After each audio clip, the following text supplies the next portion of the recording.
Halo, kembali lagi dengan saya Kalalail, mentor kelas menulis, nulis aja dulu.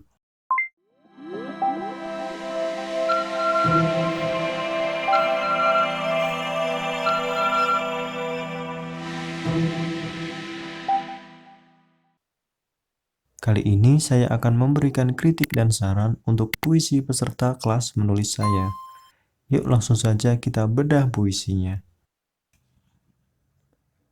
Baik, ini dia puisinya. Puisi ini ditulis oleh salah satu peserta dari kelas penulis saya. Judulnya Pasar. Sebelum saya memberikan krisan, mari kita baca puisi ini terlebih dahulu. Pasar. Suara kicauan burung awali pagi, pula dengan deru mesin yang bersahutan, setapak kaki dan jalan bergesekan. Di tengah lalu lalang berdesakan, suara teriakan bersahutan, negosiasi ibu dan pedagang. Pagi itu dilalui ibu di pasar, mengantre belanja dengan ibu lainnya. Jakarta, 2 September 2021. Ada 3 bait di sini. Mari kita langsung menuju ke krisan. Di sini saya sudah memberikan beberapa catatan untuk puisi ini. Langsung saja kita ke krisan yang pertama. Mari kita tangkap ide dari puisi ini terlebih dahulu. Dari yang saya amati, puisi ini mendeskripsikan suasana pasar di pagi hari, di mana ada lalu lalang mobil, orang berjalan, ibu yang sedang berbelanja, dan pedagang di pasar.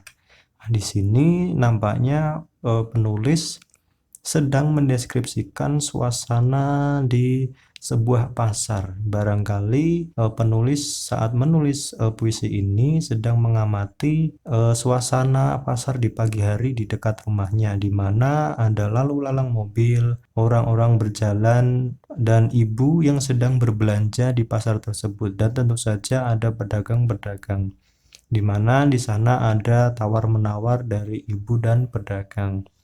Nah, seperti itu. Sepertinya ini puisinya menggunakan teknik deskripsi ya. Di sini lebih banyak mendeskripsikan suasana dan kejadian-kejadian yang tertangkap oleh mata penulisnya. Nah, yang kedua, saran saya ketika kita menggunakan teknik ini, sebaiknya kita masukkan juga menyisipkan makna atau metafora ke dalam puisi kita. Selain itu juga kita sebaiknya juga meringkas atau memadatkan puisi kita dengan cara menghapus frasa-frasa, baris, atau kata-kata yang tidak diperlukan. Nah, nanti kita di sini akan mencoba untuk meringkas puisi ini supaya lebih padat dan tidak buang-buang informasi. Nah, sebelumnya kita cari kata kunci terlebih dahulu, kata kunci yang kuat dan dominan dari puisi ini. Di sini ada burung, ada mesin, ada kaki, ada setapak kaki ini, ada ibu, seorang ibu, ada pedagang. Nah, di sini ada beberapa kata kunci yang akan kita gunakan dan tidak akan kita buang di dalam peringkasan puisi ini. Nah, misalnya jadi begini, perhatikan di catatan saya. Pasar, cericit burung, deru mesin bus, dan suara sepatu bapak bergesekan di udara pagi. Nah, di sini saya meringkas bait pertama dari ini. Saya ringkas menjadi seperti ini. Tetap ada 3 baris ya. Tapi di sini saya membuang kata-kata atau frasa yang tidak diperlukan. Frasa apa saja? Di sini ada 3 frasa yang saya buang. Yang saya beri warna hijau ini saya buang. Suara kicauan pula dengan yang bersahutan. Kenapa saya buang? Menurut saya, meskipun ini frasanya dibuang, kita tetap bisa menangkap makna dari puisi ini. Kita masih bisa menangkap pendeskripsian yang digunakan oleh penulis. Misalkan ini suara kicauan burung. Suara kicauan itu terlalu sering dipakai oleh penulis baik di puisi maupun di cerpen. Saya mengganti kicauan ini dengan kata cericit. Menurut saya cericit ini jarang digunakan oleh penulis, sehingga menurut saya lebih menarik daripada kicauan. Di sini saya langsung menyebutkan apa yang saya lihat dan dengar. Di sini saya mendengar cericit burung, deru mesin bus, dan suara sepatu bapak yang bergesekan di udara pagi. Di sini saya tidak memakai yang, langsung saja. Suara sepatu bapak bergesekan di udara pagi. Nah, di sini bapak ini siapa? Ini tidak spesifik. Maksudnya adalah bapak ini bisa saja bapak-bapak yang sedang pergi berangkat kerja menggunakan sepatu yang berjalan di jalan sewaktu pagi. Nah, ini bapak ini bisa saja jamak, bisa saja satu orang, tergantung penafsiran dari pembacanya. Nah, di sini ceritanya 3 objek ini, cericit burung, deru mesin bus, dan suara sepatu bapak ini bergesekan di udara pagi. Maksudnya apa yang bergesekan? Yang bergesekan adalah suara. Suara dari apa? Suara dari cericit burung ini, suara dari deru mesin bus ini, dan suara dari sepatu bapak ini, yang mereka saling berkerumun atau berdesakan di udara pagi. Nah, lalu saya meringkas bait kedua dan ketiga. Yang saya beri warna kuning ini, dua bait ini saya peringkas menjadi satu bait saja ini. Di pasar, ibu dan pedagang mengatur 1000 perut kanak-kanak.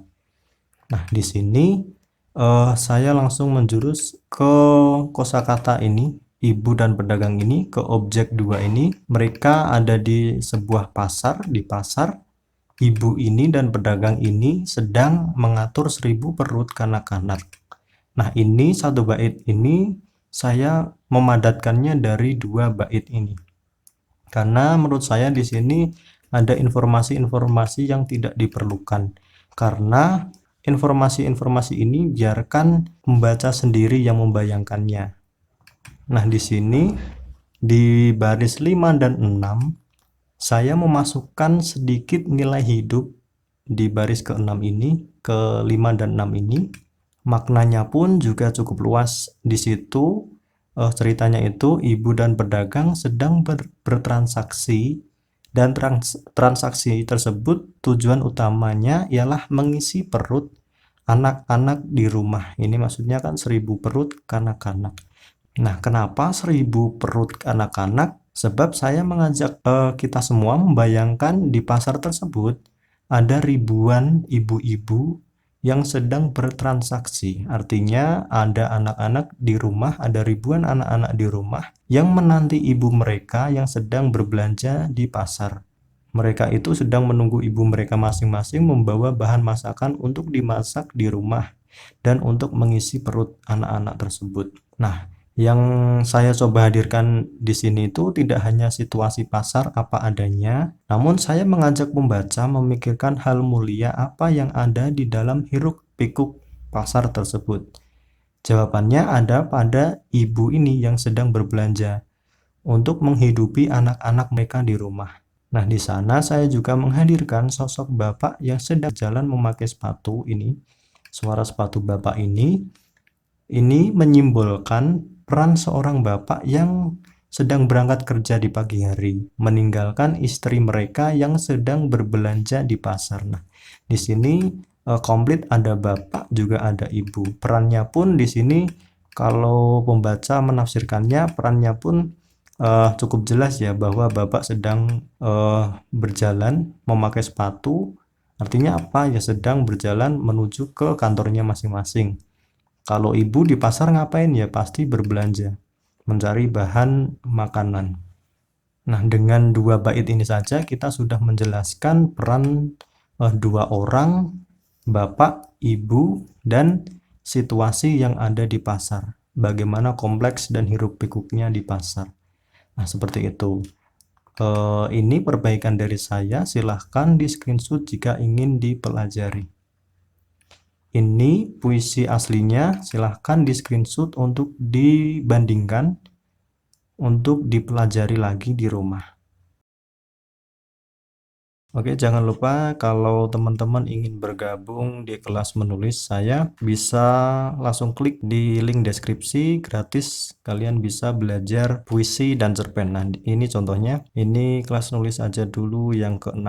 Di sini kalian akan diberikan materi puisi dan cerpen dan ada tanya jawab yang akan langsung dijawab di sini di grup. Ini grupnya tidak akan tercampur oleh chat karena grupnya khusus, hanya admin saja yang bisa komen. Jadi tulisannya ini, tanya jawabnya bisa kalian baca kapanpun kalian mau. Silahkan klik link di deskripsi jika ingin bergabung gratis. Jika ada yang ingin mengirimkan puisi atau cerpen untuk diberikan krisan, juga bisa mengirimkannya melalui email ke kalalail96@gmail.com. Oke, terima kasih. Kita berjumpa lagi di kesempatan berikutnya. Sampai jumpa.